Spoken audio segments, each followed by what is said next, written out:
What is going on, Savages? Hope everyone's doing well. If you want to learn more about the upcoming Ethereum Classic Atlantis hard fork, then you've landed on the right channel because we're going to get started right now.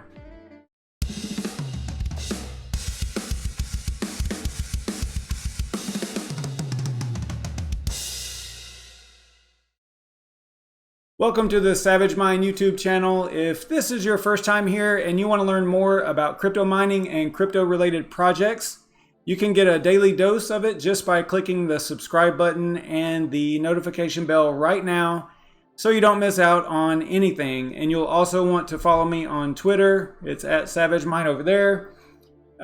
It's either a madhouse or suspiciously boring over there, but I do keep you updated on what's going on with this YouTube channel, and sometimes I run polls and things like that to help decide what we'll be looking at on the live stream. So it's interactive, and your interaction may help determine what the video content will be about that night. So it's kind of cool.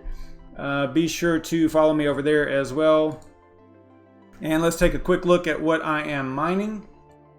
Everybody always asks. So I'm still mining Ryo over here on the Kessel rig, on the Scarif rig, the AMD rig. I'm mining Ryo and XMR. The NVIDIA rig is still off because I am still mining Epic over there. So still, playing around with that, just kind of goofing off until they come up with some miners that work with HiveOS and simple mining. So just kind of playing around with Epic, not a big deal over there. I also am mining CCX on the co-owned, the shared rigs here, and been mining CCX conceal.network since March nonstop, so that's worked out pretty well. And yep, so that's what I'm mining. And let's take a quick look at the market, see what's going on over here. I don't really do like market analysis or anything like that. Ooh. Took a little hit here, but yeah, market cap is super low, volume is low, dominance is still up around 70 almost. So yeah, not too much of a change, although it looks like a little bit of a pullback here on Bitcoin, and most everything else is following suit there. If we change over to BTC comparative, you got a little bit of green out there. All right, so let's take a look at, I forgot to bring that up, my top 10 list here.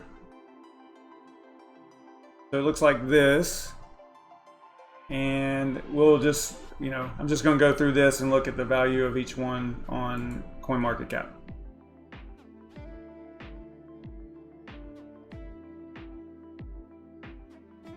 So first up is CCX. They've been getting killed. Yeah, this one's hurting a little bit.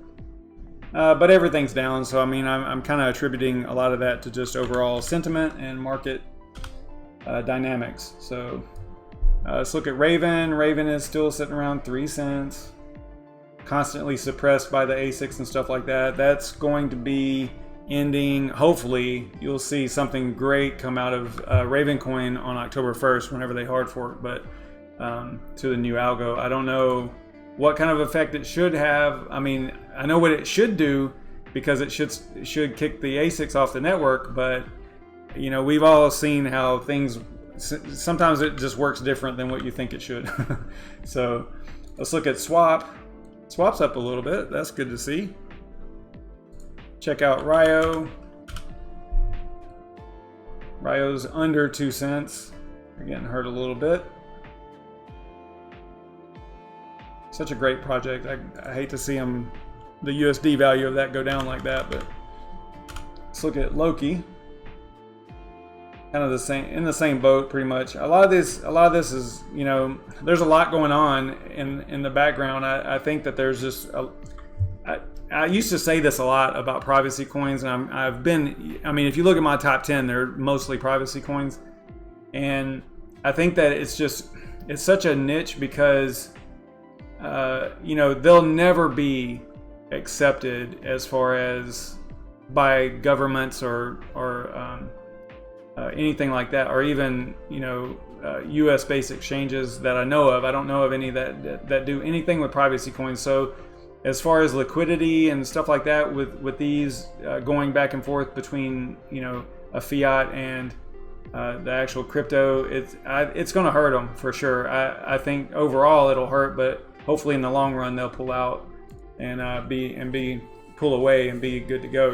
But it's it's definitely a stumbling block for adoption whenever you are not going to be allowed to be on an exchange or anything like that in the US, right? So kind of complicates things. Zelle is sitting about even, and actually they're just Zelle now. I think that they did away with the cash part of this, so it's just Zelle. I guess CoinMarketCap hasn't updated that yet. We'll look at Veil, another privacy coin, up just a tad. Arrow is not going to be on here, but that is my number 8. And then Bitcash, more of a mass adoption crypto or project than privacy. They're sitting around 3 cents. And then Aeon is interoperability project, and they're at just under 8 cents, up a little bit today. I want to say that they dipped down below 6 or below 7 at some point here. Yeah, right there, boom, a little bit below 7. So, all right, so that's just a real quick look at the market. As far as what the content is about tonight, we're going to talk about the upcoming fork of Ethereum Classic to Atlantis. And they've got a little notice here. It looks like it's going to happen around block 8,772,000, and that's about September 13th, which puts us at what, Thursday? I think. Oh, wait. Friday. Yeah, that's Friday. Uh-oh, it's Friday the 13th? That's not good. Anyway, so yeah, about on that day, they can't really get it. The closer you get, the more accurate it'll be, but right now it's guesstimated at September 13th. And what exactly is the hard fork, the Atlantis hard fork? It's an improvement to the Ethereum Classic blockchain that implements Ethereum's Byzantium protocol and pulls ETC, Ethereum Classic, up to where Ethereum is as far as Ethereum improvement proposals or EIPs go. So the thing is that they're tracking this over here on GitHub, and you can kind of go down through here and see what they've done as far as who they've contacted about the fork and how it's going to operate and whether or not they've been updated and all that stuff. So they're tracking it pretty well. Got this little thing with little check marks in here, so they're keeping track of what's going on. And then there's some information in here about the fork itself as well. And like I said earlier, it's scheduled to be implemented at block 8,772,000 on about September 13th. And it's a project that's been worked on by ETC Labs, ChainSafe System, ETC Cooperative. They all collaborated to work towards this interoperability and greater cohesiveness with the Ethereum community. And it's one thing that I like seeing. I like seeing projects work together, even if it's Ethereum and Ethereum Classic. But it's actually a good thing to see, right? Whenever projects aren't fighting and all this stupid shit going on, right? They're actually working together to, common goal. I like that kind of stuff. Atlantis, the hard fork to Atlantis actually consists of 10 Ethereum improvement proposals, and basically they include a new suite of tools that make creating the distributed applications dApps much easier and faster, with the end goal of making dApps that work on Ethereum and ETC chains both. So you'll have a dApp that's easily transferable from or to Ethereum and Ethereum Classic. So it's back to the interoperability thing.